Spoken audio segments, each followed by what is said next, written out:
저는 필리핀에서 약 19년 동안 살았습니다.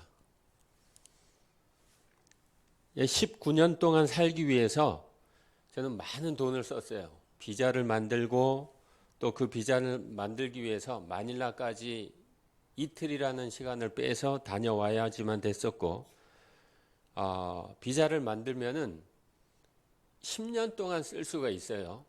근데 그 10년 동안 필리핀에 살 수 있다 하는 것이 아니라 매년 가가지고 연장을 해야지 됩니다. 연장할 때 또 돈을 내요.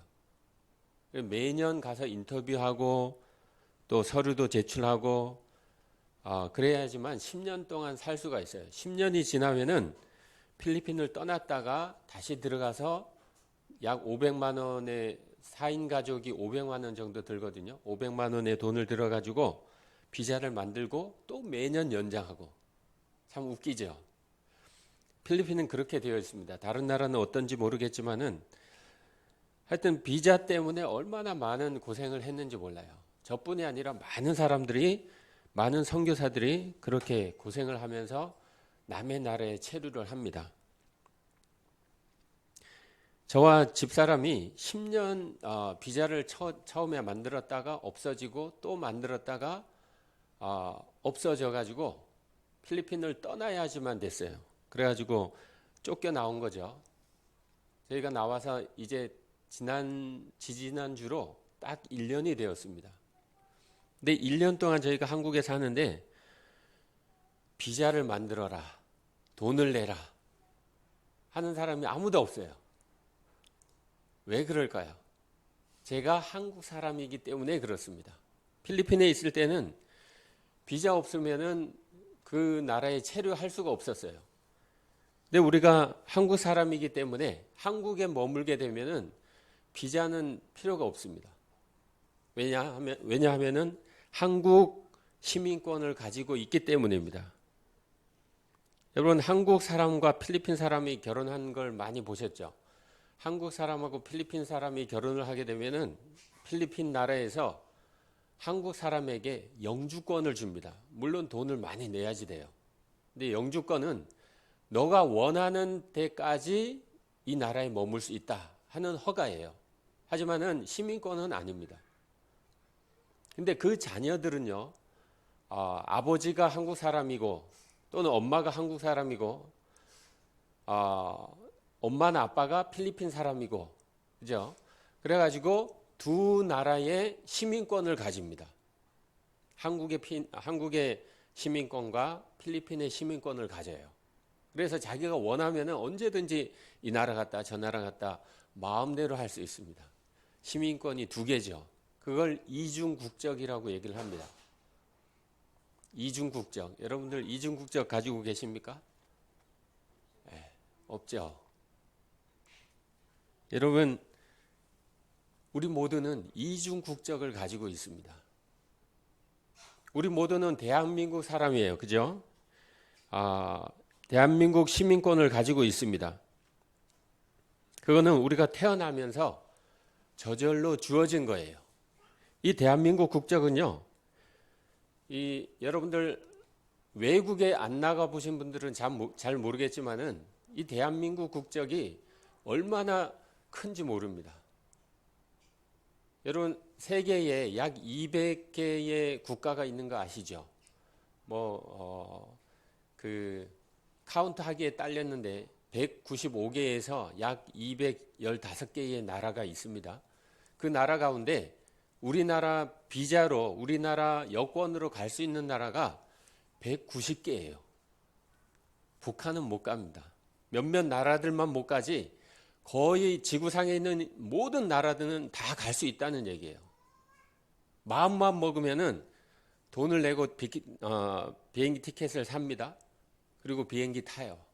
그러면 가요. 필리핀 사람들은요, 갈 수 있는 나라가 몇 개국 안 돼요. 어디를 다른 나라 가려고 그러면은 비자를 만들어야 돼요. 시간을 내서 비자를 만들고 서류를 제출하고 또 기다리고 돈을 내고 기다리고.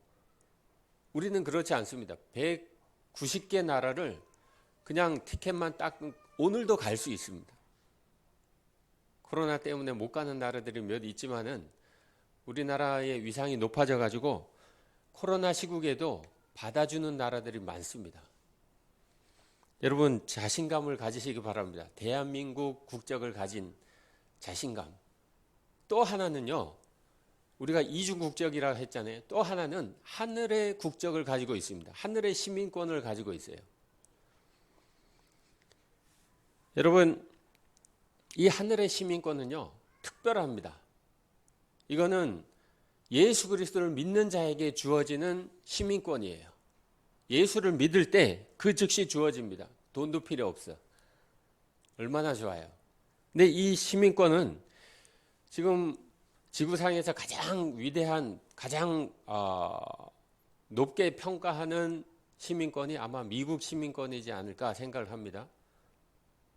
근데 그 시민권보다도 더 높습니다. 이 하늘의 시민권은 세상에 이 땅의 어느 것과도 비교할 수 없는 그런 특등 시민권이에요. 또 이것은 영원합니다. 대한민국 시민권은요, 우리가 죽으면 끝이 납니다. 근데 이 하늘의 시민권은 영원합니다. 변질될 수 없어요. 사도 바울은요, 오늘 본문에서 로마 시민권을 귀중히 여기는 빌립보 성도들에게 이야기를 하고 있는 거예요. 빌립보 성도들은 로마 시민권을 다 가지고 있었습니다. 몇몇 안 가지고 있는 사람들도 있었겠죠. 종에서 자유한 사람들도 있고 그래서 안 가진 사람들도 있었을 거예요. 어쨌든 그들은 자부심이 있었어요. 우리는 로마 시민이다. 그들에게 이야기를 하는 거예요. 너희가 로마 시민이냐? 나도 그렇다. 근데 그것보다 더 위대하고 더 큰, 더 중요한 시민권이 있는데 그것이 하늘의 시민권이라고 이야기를 하고 있는 거예요. 그러면 우리 모두가 하늘의 시민권을 가지고 있다 그러면은 어떻게 우리가 살아야 할까? 대한민국 시민권을 가지고 있으면요, 대한민국에서 해야 할 일들이 있습니다. 그죠? 여러 가지들이 있어요. 우리가 하늘의 시민권을 가지고 있다 그러면은 그 시민권에 합당한 삶을 살아야 된다고 사도 바울은 이야기하고 있는 거예요. 그 첫 번째가 다른 사람에게 신앙의 본이 되는 삶을 살아야 된다고 이야기를 하고 있습니다. 17절입니다. 다 같이 읽겠습니다. 형제들아, 너희는 함께 나를 본받으라. 그리고 너희가 우리를 본받은 것처럼 그와 같이 행하는 자들을 눈여겨보라. 사도 바울은요, 빌립보 성도들에게 자신을 본받으라고 이야기를 하고 있습니다. 자신뿐만 아니라 우리 주위에 신실한 하나님의 종들을 본받으라 하고 이야기를 하고 있는 거예요. 여기서 신실한 종들은 당시 빌립보 교회의 목회자였던 에바브라디도와 사도 바울을 열심히 섬겼던 디모데를 말합니다. 빌립보 성도들뿐만 아니라 고린도 교회 성도들에게도 그렇게 얘기를 했습니다. 너희는 나를 본받으라. 고린도전서 11장 1절입니다. 내가 그리스도를 본받는 자가 된 것 같이 너희는 나를 본받으라. 여러분 고린도 교회와 빌립보 교회에게만 얘기했을까요? 당시 모든 교회에 얘기를 했을 거예요. 어떻게 보면 바울은요, 자기 자신을 아주 높게 평가하고 있는 것처럼 보여요. 그렇습니까? 우리는 바울을 어떻게 평가합니까? 그는 참으로 위대한 사람입니다. 그죠? 성경에 신약에 13권이라는 성서를 쓴 분입니다. 그분은 위대해요. 예수를 믿는 사람들이라면 모두가 다 바울을 흠모할 것입니다. 그렇게 되기를 원할 거예요. 그만큼 그는 예수님을 많이 닮은 사람이기 때문입니다. 초대교회 성도들은 본받아야 될 모델이 필요했어요. 당시 예수님이 십자가에 달려 돌아가시고 복음이 안디옥으로 또 소아시아 지역으로 마게도냐 지역으로 아카야 지역으로 이렇게 번져 나갈 때에 그들은 신앙생활 한 지 몇 년 되지 아니했습니다. 길어야 10년, 15년. 그래서 아직 어떻게 하나님을 섬겨야 되는지, 어떻게 복음을 전해야 하는지 아직 정립되지 않았던 때였습니다. 그래서 모델이 필요했어요. 그래서 사도 바울은 내가 모델이다. 내가 그리스도를 본받으려고 얼마나 노력하는지 나의 열심을 보고 배우라 하고 이야기를 하고 있는 거예요. 빌립보 성도들이 이 편지를 받고 사도 바울이 복음을 위해 얼마나 애를 썼는지 생각했을 거예요. 사도행전 16장에 보게 되면은 굉장히 드라마틱한 사건이 나옵니다. 사도행전 16장에 보게 되면 바울과 실라가 아시아에서 유럽 첫 대륙으로 건너가죠. 유럽으로 마케도냐로 건너갑니다. 그래서 제일 먼저 당도한 곳이 빌립보예요. 거기서 복음을 전하죠. 그러다가 많은 사람들이 바울과 실라를 고발합니다. 듣도 보지 못한 것을 가르친다 하여 고발하죠. 그래가지고 많이 맞고 감옥에 갇힙니다. 우리가 이 사건을 너무나 잘 알아요. 사도 바울과 실라가 어떻게 했죠?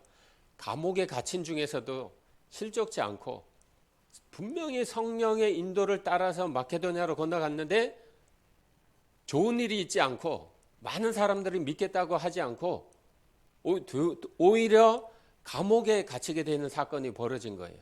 그 감옥에서 실족지 않고 기도하고 찬양하였더니 지진이 났다고 16장에 기록하고 있습니다. 옥토가 움직였다고 기록하고 있어요. 자신들이 차고 있는 착고가 풀려지고 옥문이 열리는 사건이 일어났습니다. 이걸 아마 성극으로 하면 얼마나 재밌을까. 이 사도행전 16장을 보면 우리가 막 가슴이 뜨겁지 않습니까? 사도행전 16장 31절입니다. 이르되 주 예수를 믿으라 그리하면 너와 내 집이 구원을 받으리라 하고, 이 본문이 바로 그때 나타난 것입니다. 간수가 자다가 깨어보니까 옥문이 열린 거예요. 죄수들이 도망갔구나. 죄수들이 도망가면은 간수들은 같이 죽을 수밖에 없습니다. 그래서 자결을 하려고 했더니 사도 바울이 만류해서 이 복음을 전하잖아요. 이 복음의 힘이 얼마나 큰지 아직도 많은 사람들에게 힘이 되어주고 있는 말씀입니다. 이 사건을 직접 목격한 빌립보 성도들을 한번 생각해 보십시오. 약 10여 년이 지난 후에 사도 바울이 그때를 기억해라. 내가 얼마나 그리스도를 닮으려고 노력했는지 그걸 좀 기억해 달라. 그것을 배워달라 하고 이야기를 하고 있는 거예요. 사도 바울은 자기가 얼마나 그리스도를 본받기 위해 애쓰는지, 얼마나 노력하는지 본받으라고 이야기해 주고 있는 거예요. 사도 바울은 예수님을 본받기 위해서 엄청 노력했던 사람입니다. 우리가 신앙생활을 잘 하기 위해서는 믿음의 선배들을 보고 배워야지 됩니다. 물론 지금 한국 교회가 많이 욕을 먹고 있는 거 저도 잘 압니다. 하지만 그 중에서도 정말 신실한 그리스도인들, 신실한 목회자들, 신실한 선교사들 분명히 있습니다. 그들을 보고 우리가 배워야지 된다고 생각을 합니다. 또 배울 것만 아니라 우리가 다른 사람의 모델이 되어야지 된다고 생각합니다. 참된 신앙인이라면 다른 사람에게 본이 되는 삶을 살아야 된다고 생각을 합니다. 세상 사람들이 우리를 볼 때 우리 안에 계시는 예수님을 보아야 된다고 생각을 해요. 왜냐하면 모든 믿는 자들의 참 모델은 예수님이기 때문입니다. 다른 사람에게 참 모델이 되는 여러분들이 다 되시기를 축원합니다. 두 번째로, 하늘나라의 시민의 합당한 삶이란 십자가의 원수로 행하지 않는 삶입니다. 본문 18절입니다. 다 같이 읽겠습니다. 시작. 내가 여러 번 너에게 말하였거니와 이제도 눈물을 흘리며 말하노니 여러 사람들이 그리스도의 십자가의 원수로 행하느니라. 빌립보서는 믿는 자들에게 보낸 서신이에요. 빌립보 성도들에게 보낸 서신입니다. 사도 바울이 감옥에서 로마 감옥에 있을 때 이 서신을 썼습니다. 그래서 옥중 서신 중에 하나입니다. 이 옥중 서신은 참 특별합니다. 감옥에 갇힌 상황 속에서도 기뻐해라.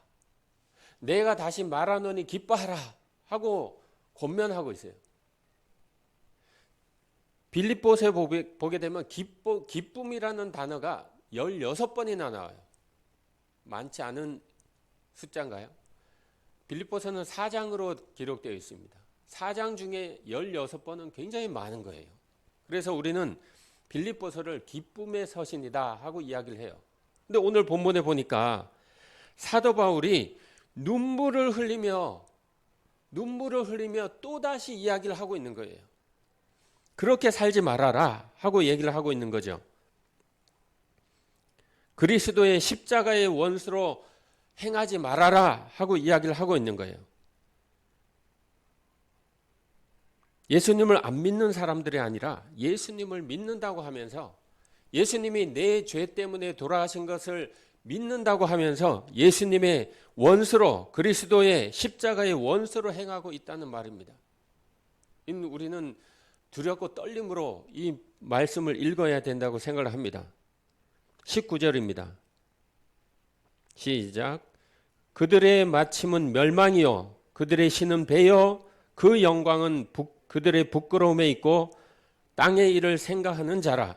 사도 바울은 결론부터 이야기를 합니다. 그들의 마침은 멸망이요. 그리스도를 믿는 자들, 너희가 그리스도를 믿는가? 너희의 결국은 멸망이다.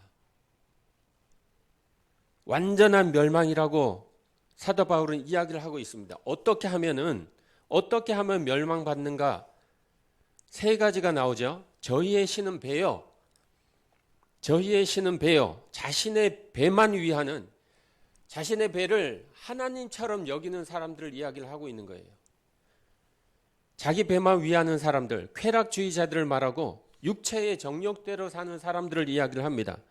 자기의 욕심을 위해서 다른 사람은 안중에도 두지 않는 그리스도인들을 이야기를 하고 있는 거예요. 안 믿는 사람들은 여기에 속하지도 않습니다. 참된 그리스도인은 선한 일에 힘쓰고 자기의 삶에 책임을 질 줄 알고 어려운 사람을 도와주며 사는 삶이라고 생각을 합니다. 너무 국어적인 표현인가요? 너무 딱딱한 표현인가요? 자신만을 위해서 사는 삶이 그리스도인의 삶이 아닙니다. 예수님이 그렇게 사셨고 사도 바울이 그렇게 살았습니다. 남을 위해서 사는 것이 참된 그리스도인의 삶입니다. 두 번째는 그 영광은 저희의 부끄러움에 있고 그리스도인들이 마땅히 부끄러워해야 할 도덕적으로 부도덕한 일을 서슴지 않고 행하는 거예요. 어떻게 믿는 사람들이 저럴 수 있을까? 우리는 매스컴을 통해서 많이 보잖아요. 우리는 믿는 사람들이 있기 때문에 조금만 잘못해도 매스컴이 금방 뜹니다. 우리는 우리 자신을 돌아봐야지 되지만은 다른 사람들의 눈을 의식해야지 된다고 생각을 해요. 하나님 앞에서 마땅히 부끄러워야 할 죄를 부끄러워하지 않는 그 모습이 바로 저희의 영광은 저희의 부끄러움에 있다는 말입니다. 하나님의 영광을 위해서 우리가 살아야지 되는데 순전히 자기 욕심에 이끌려서 사는 거예요. 세 번째는 땅의 일을 생각하는 자. 예수님을 믿는다고 하면서 세상에 모든 소망을 두고 사는 사람들을 이야기를 합니다.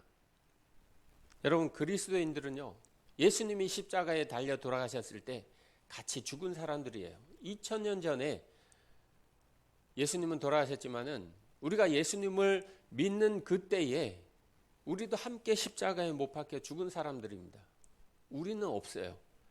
갈라디아서 2장 20절에 이렇게 이야기를 하고 있습니다. 내가 그리스도와 함께 십자가에 못 박혔나니 그런즉 이제는 내가 사는 것이 아니요 오직 내 안에 그리스도께서 사는 것이라.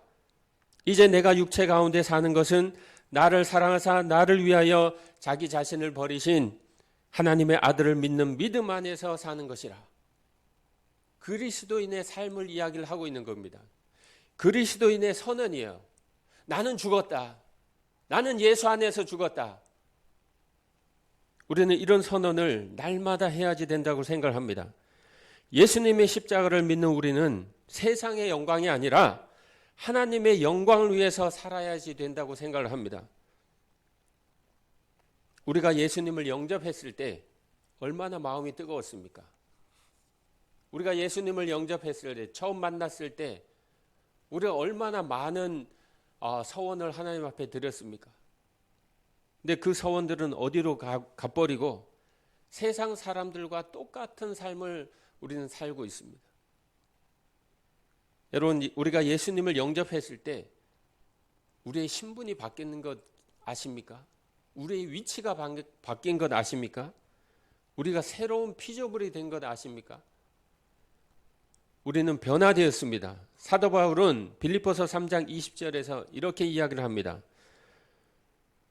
그러나 우리의 시민권은 하늘에 있는지라 거기로부터 구원하는 자 곧 주 예수 그리스도를 기다리노니 우리의 시민권이 하늘에 있다.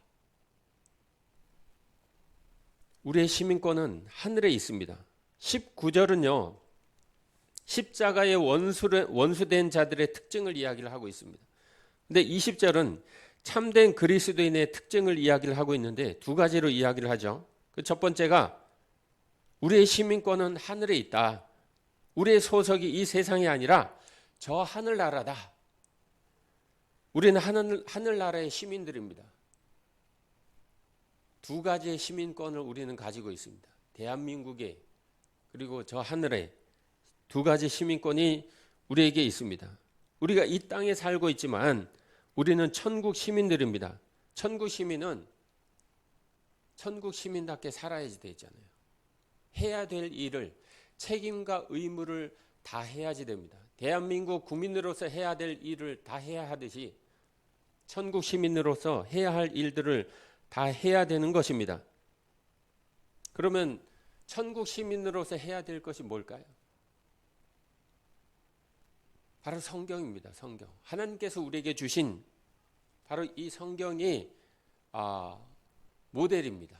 우리는 이 성경을 배우고 익히고 또 따르고 지키고 행해야지 됩니다. 특별히 예수님께서 십자가에서 돌아가시고 그리고 부활 승천하셔서 제자들에게 마지막으로 남기신 명령, 이 명령은 우리가 죽을 때까지 잊을 수 없습니다. 우리 다 같이 읽겠습니다. 시작. 그러므로 너희는 가서 모든 족속을 제자 삼아 아버지와 아들과 성령의 이름으로 세례를 베풀고 내가 너에게 분부한 모든 것을 가르쳐 지키게 하라. 볼지어다 내가 세상 끝날까지 너희와 항상 함께 있으리라 하시니라. 이건 예수님의 유언입니다. 마지막 유언이에요. 우리가 죽을 때까지 이 말씀을 지키며 살아야지 된다고 생각을 합니다. 다시 19절 20절을 보게 되면요. 거기로부터 구원하는 자 곧 주 예수 그리스도를 기다리노니 천국 시민으로서 두 번째 해야 될 것이 뭐냐 하면은 예수님의 재림을 기다리는 것입니다. 예수님의 재림을 소망하는 거예요. 우리는 지금 대강절 기간을 보내고 있습니다. 예수님이 오심을 기다리는 거예요. 오심을 준비하는 겁니다. 첫 번째 오심은 벌써 2000년 전에 끝났지만 이제 마지막 때 재림만 남아 있습니다. 우리의 소속이 하늘이기 때문에 우리의 관심사는 하늘이어만 됩니다. 진정한 구속자이신 예수님의 재림을 기다려야지만 됩니다. 왜냐하면 주님의 재림이 우리를 죄에서 완전히 해방시켜 주실 것이기 때문입니다. 여러분 기억하십시오. 우리는 이 세상의 나그네입니다. 우리는 이 세상의 순례자입니다. 곧 하나님이 부르시면 우리는 하나님 앞으로 가야지만 되는 나그네입니다. 하늘의 소망을 두고 다시 오실 예수님을 기다리며 사는 것이 참된 그리스도인의 삶입니다. 세상 사람들처럼 땅의 것, 육신의 것만 소망하지 말고 하늘의 것을 소망하며 사시는 여러분들이 다 되시기를 바랍니다. 2000년 전에 초대교회 성도들은요, 예수님이 곧 오실 것이다. 다음 달, 그 다음 달에 오실 것이다 하고 생각을 했어요. 그래서 특별히 데살로니가 전서에 보게 되면은 오해를 하죠. 그래서 일도 안 하고 그래갖고 데살로니가 후서를 사도 바울은 또 쓰게 됩니다. 그렇지 않다. 예수님이 내일 오신다 할지라도 우리가 해야 할 일은 오늘 우리가 해야 할 일은 해야 된다 하고 이야기를 해주고 있는 거예요. 이 데살로니가 후서는 굉장히 짧은 서신이지만은 우리에게 많은 것을 알려주고 있습니다. 우리는 이 땅에 발 붙이고 있는 동안에 이 땅에서 해야 할 일들을 반드시 해야지 됩니다. 특별히 하나님께서 우리에게 맡겨주신 그 일들을 행해야지 됩니다. 그러면서 예수님의 재림을 우리는 기다려야지만 됩니다. 마지막 절을 우리가 다 같이 읽겠습니다. 빌립보서 3장 21절 시작. 그는 만물을 자기에게 복종하게 하실 수 있는 자의 역사로 우리의 낮은 몸을 자기 영광의 몸의 형체로 변케 하시리라. 이 말씀은요, 예수님이 재림하시면 우리에게 임할 온전한 구원에 대해서 이야기를 하고 있습니다. 우리 모두는 구원받은 사람들이에요. 하지만 우리의 구원은 완전하지 않습니다. 아직 완전히 이루어지지 않았습니다. 언제 완전해진가? 예수님이 재림하시면. 예수님이 재림하시면 어떻게 된다고요? 오늘 본문에 보니까 우리의 낮은 몸이 부활하신 예수님의 몸처럼 변화된다고 이야기를 하고 있습니다. 여러분, 예수님의 부활체 한번 기억해 보십시오. 시간과 공간을 초월하는 그 부활체입니다. 그 영광의 부활체, 다시는 썩지 않는 몸, 신령한 몸으로 우리는 변화될 것입니다.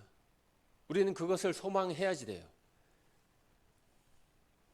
우리는 예수님의 십자가의 공로로 믿음으로 죄사함을 받고 의롭다함을 얻었습니다. 그러나 아직 구원이 완성된 것이 아닙니다. 하지만 예수님의 재림하시면 세상을 심판하시고 우리의 구원을 완성해 주실 것입니다. 주님 오시는 그날까지 우리는 하나님의 백성으로서 하나님의 통치에 순종하며 하나님 나라의 책임과 의무를 다하며 살아야지만 됩니다. 주님의 마지막 명령인 복음 증거의 삶을 살아서 우리가 하나님 앞에 섰을 때 잘했다 칭찬받는 우리 모두가 되기를 간절히 축원합니다. 기도하겠습니다. 하나님 아버지 감사합니다. 우리를 죄악에서 구원하여 주시고 하늘의 시민이 되게 하여 주시니 감사합니다. 썩어서 없어질 세상의 마음을 빼앗겨 살지 않게 하시고 오직 하늘의 소망을 두고 사는 참된 그리스도인들이 다 되게 하여 주시옵소서. 다른 사람들에게 신앙의 본이 되는 삶을 살게 하여 주시옵소서. 예수님의 이름으로 기도하옵나이다. 아멘.